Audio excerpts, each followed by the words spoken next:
It all started early Monday morning when police say an 8-year-old student at Pleasant View Elementary in Sauk Rapids brought a knife from home and started attacking other students at random. The next step is to figure out what Governor Dayton wants to do with that over $300 million government surplus.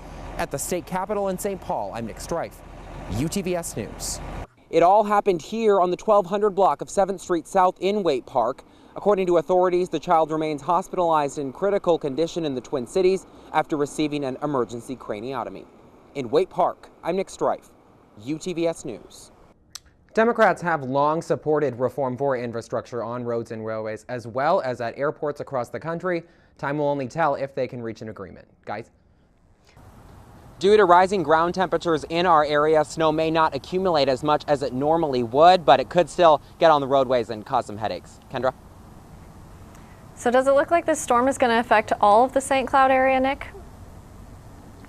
Well, Kendra, right now the National Weather Service has only issued that winter weather watch for Stearns County. Benton and Sherburne could be included if the storm shifts slightly to the east. We begin tonight with a tragic story out of Painesville. Our own Nick Streiff is live in the newsroom with details. Nick?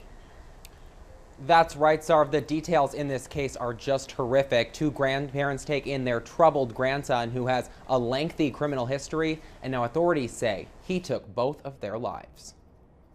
A Painesville man is in custody tonight, charged with 2 counts of second-degree murder after his grandparents were found dead in the back of their vehicle. It all started late Wednesday night when authorities were asked to do a welfare check at this home on Mill Street in Painesville after the couple missed a dinner reservation. When the couple still hadn't been heard from late Thursday morning, the Painesville Police Department conducted another welfare check. On Thursday afternoon, the couple's missing Toyota Prius was located in Kandiyohi County. William and Gloria Scheel were found deceased inside. According to the criminal complaint, Gregory Scheel, the couple's grandson who also lived with them, was located near the vehicle. Further investigation also found blood on the floor of the family's garage at their home.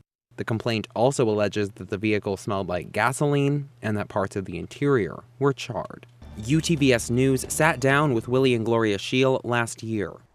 Retirement isn't an option for one Painesville man who's 92 years old. Willie Scheel still played ping pong almost daily, even at the age of 92. It's fun watching him and getting to know these partners that he plays with. And was also involved in different programs within the community. 3 days a week, Meals on Wheels, our 17th year. Gregory Scheel made his first appearance in Stearns County District Court earlier today, where he was charged with those 2 counts of second-degree murder. A judge set his bail at $3 million. His next court appearance is set for April 9th. We're live in the newsroom tonight. I'm Nick Streiff, UTVS News. A vacant home acquired by the city of Waite Park is about to get a whole new purpose. You know, the city of Waite Park has acquired a property because of some road projects that has been vacant, and it might be a good match. When the city first got their hands on the property, it gave Waite Park Police Chief Dave Bentrude an idea. The light went off in my head. Bentrude knew that the nonprofit group Terebinth Refuge in Waite Park was looking for a home to use as a shelter for women who are victims of sex trafficking. I really recognize the need for safe housing, holistic services for women so that they can get out of this life. The city and Terebinth Refuge decided the home would be a perfect fit. Authorities say the central Minnesota area, specifically right around St. Cloud, has become somewhat of a training ground for human trafficking because of its proximity to Interstate 94 and the Twin Cities.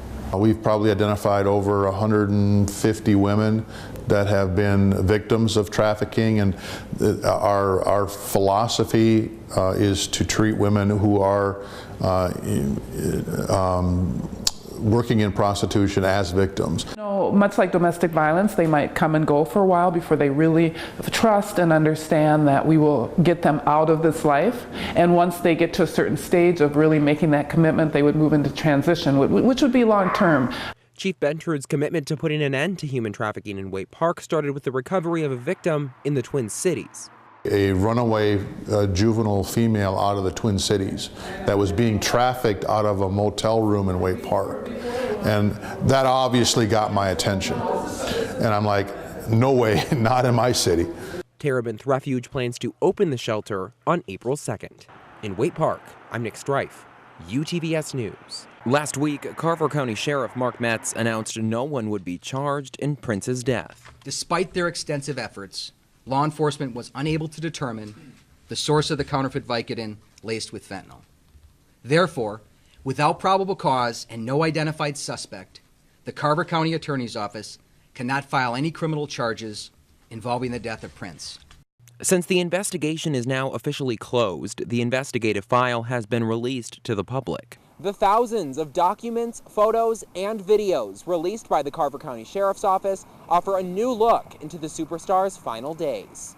Included in the report is the initial 911 call. The caller requests an ambulance for an unconscious person. When the dispatcher asks for the address, they say they're at Prince's house. When asked if they are with the person, the caller says, yes, it's Prince. Also released were new images inside Prince's Paisley Park estate in Chanhassen, much of which was kept private until now. There is also dashcam video from officers' arrival on scene that day. Multiple pill bottles were found at Paisley Park as well, some prescribed to Prince's longtime friend Kirk Johnson. This surveillance video shows Prince arriving at the office of Dr. Michael Schulenberg just one day before he was found dead. Dr. Schulenberg agreed to pay $30,000 in a federal civil case after investigators discovered he wrote prescriptions in Johnson's name to help Prince maintain his privacy. All of this comes nearly 2 years to the day after Prince was found dead. Minneapolis was lit purple this weekend to remember the icon on what Governor Mark Dayton has officially proclaimed Prince Day in Minnesota. At Paisley Park in Chanhassen, I'm Nick Streiff, UTVS News.